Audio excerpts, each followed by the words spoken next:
अब तो वासुदेव कृष्ण भी पधार चुके हैं, इसलिए यदि मत्स्य नरेश आज्ञा दें तो हम लोग कौरवों के विरुद्ध होने वाले युद्ध की योजना पर परामर्श आरंभ करें। युद्ध? अभी से युद्ध के प्रश्न पर विचार करना तो उचित नहीं लगता। ये आप क्या कह रहे हैं मधुसूदन? अभी तो मैंने कुछ कहा ही नहीं धृष्टद्युम्न। हाँ, कुछ कहने जा अवश्य रहा हूं। मैं भी कौरवों और पांडवों का इतिहास जानता हूं कि गंधार नरेश शकुनी ने द्यूत में कैसा और कितना कपट किया, और यह भी जानता हूं कि उस कपट के कारण धर्मराज युधिष्ठिर क्या क्या हारे। वनवास की कथा भी जानता हूं और अज्ञातवास का इतिहास भी। वे पांडव जो यदि चाहें तो पृथ्वी और स्वर्ग दोनों ही को जीत लें, केवल अपने पण की मर्यादा को संभाले चुपचाप वन वन भटकते रहे। और 13वां वर्ष तो उन्होंने स्वयं मत्स्य नरेश के राजभवन में दासों जैसा व्यतीत किया। मैं ये सब कुछ जानता हूं धृष्टद्युम्न। और आप फिर भी युद्ध को उचित नहीं समझते वासुदेव? युद्ध तो अंतिम चयन होता है राजकुमार, अंतिम विकल्प होता है। और अभी महाराज युधिष्ठिर ने हस्तिनापुर नरेश से यह भी नहीं कहा कि उन्होंने पण पूरा कर दिया है और इसलिए उन्हें इंद्रप्रस्थ मिल जाना चाहिए। क्या आप ये समझते हैं कि धृतराष्ट्र इनके स्वर्गीय पिता के सिंहासन पर बैठे इनकी प्रतीक्षा कर रहे हैं कि कब धर्मराज युधिष्ठिर अपना राज्य मांगे और वे इन्हें लौटा दें? मैं महाराज धृतराष्ट्र का अभिभाषक नहीं हूं नरेश। मैं तो केवल यह प्रस्ताव कर रहा हूं कि पहले महाराज युधिष्ठिर का कोई दूत वहां जाए। मैं अनुज कृष्ण से सहमत हूं। युद्ध का क्या प्रश्न है? जो कुछ भी हुआ है महाराज युधिष्ठिर के द्यूत व्यसन के कारण हुआ है। तो हम गंधार नरेश शकुनी, अंगराज कर्ण और दुर्योधन को कैसे उत्तरदायी ठहरा सकते हैं?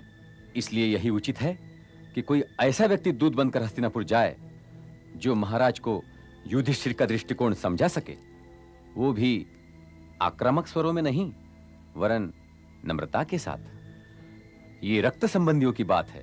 व्यर्थ जल बहाना भी जल का अपमान है, और आप लोग तो रक्त बहाने की बात कर रहे हैं। इसलिए जो जाए वो शांति दूत बनकर जाए, क्योंकि शांति द्वारा पाई हुई विजय ही शुभ विजय होती है और शुद्ध भी। मैं तो आपको कायर भी नहीं कह सकता हलधर बलराम, किंतु आप बातें उन्हीं जैसी कर रहे हैं। यह आलोचना नहीं है।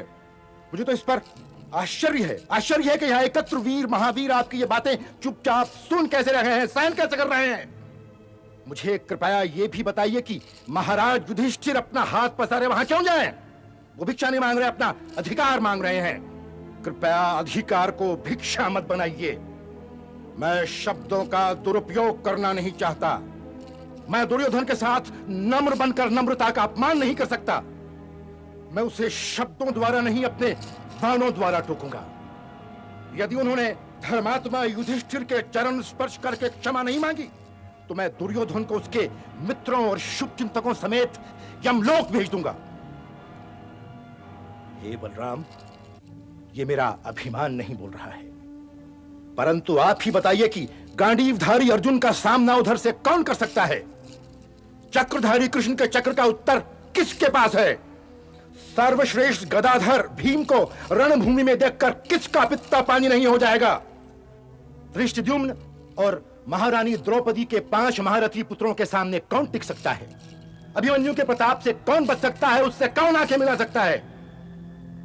और आप ये चाहते हैं कि ऐसे महारथियों का दूत भिखारी बनकर हस्तिनापुर जाए? मैं तो कभी ये सोच भी नहीं सकता था कि महारथियों की किसी भी सभा में इस प्रकार की बातें भी हो सकती हैं।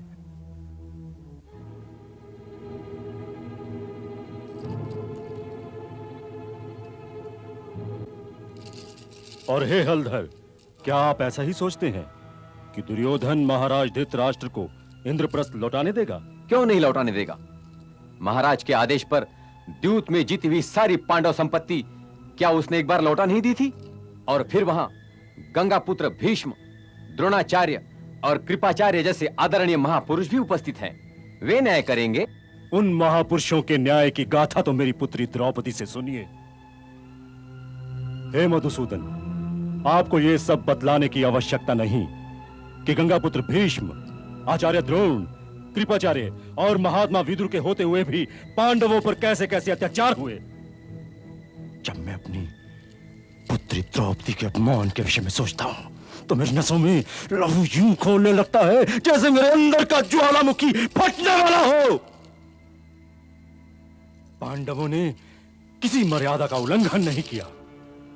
उन्होंने धर्म के मार्ग का आदर किया और दुख भोगा। परंतु अब पांडवों और हस्तिनापुर की भ्रष्ट राजनीति के बीच केवल एक रणभूमि ही रह गई है, बस एक रणभूमि। ना कोई मर्यादा है, ना कोई पण। तो हे चक्रधारी, बतलाइए कि आक्रमण में विलंब का कारण क्या है? विलंब का कारण केवल एक है महाराज द्रुपद। अपने निहित स्वार्थ के लिए आक्रमण करना मानवता के मूल्यों के विपरीत है। क्या अपनी बहन के अपमान का प्रतिशोध मानव मूल्यों के विरुद्ध है देवकी नंदन? क्या कपटी ज्वारियों के कपट को दंड देना निहित स्वार्थ है? क्या एक सती को वेश्या कहने वाले को इस असभ्यता का दंड देना हर कुलीन व्यक्ति का कर्तव्य नहीं है? है, अवश्य है। किंतु वो सैनिक जो उधर से युद्ध करेंगे, उन्होंने तो द्रौपदी का अपमान नहीं ना किया राजकुमार धृष्टद्युम्न। यहां किसी साधारण युद्ध की चर्चा नहीं हो रही है। इस युद्ध में तो इतने शव गिरेंगे कि उन्हें गिनना असंभव हो जाएगा। गिद्धों को महाभोज के लिए आमंत्रित करने से पहले हमें यह भी सोचना आवश्यक है।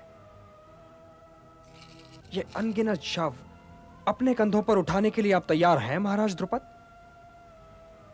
मैं तो तैयार नहीं हूं। इसलिए पहले संधि की भाषा बोलनी चाहिए। पांडवों को पहले उनसे अपने अधिकारों की मांग करनी चाहिए। युद्ध की भाषा तो उन्हें बोलने दीजिए। क्या संधि प्रस्ताव को वो हमारी दुर्बलता नहीं समझेंगे मधुसूदन?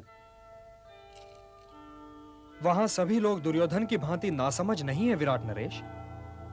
क्षत्रिय समाज भी दुर्योधन पर अपने वचन का पालन करने के लिए दबाव डाल सकता है, और ऐसे लोगों को एक अवसर तो देना ही चाहिए। एक अवसर। हे महाराज द्रुपद, आप यहां आयु में सबसे बड़े हैं, इसलिए आप ही बताइए कि हमें वहां क्या संदेश भेजना चाहिए। शांति सदैव युद्ध से अच्छी होती है। फिर मेरी प्रतिज्ञा क्या क्या होगा मधुसूदन? पांचाली के खुले हुए केशों का क्या होगा? अब हम संधि करके इंद्रप्रस्थ लौट जाएं और द्रौपदी से यह कहें कि जीवन भर अपने केश खुले रखो? क्या तुम्हारी प्रतिज्ञा मानव कल्याण से अधिक मूल्यवान है कुंती पुत्र भीम? यदि आपकी प्रतिज्ञा के दामों शांति मिले तो समझिए शांति बहुत सस्ती मिली।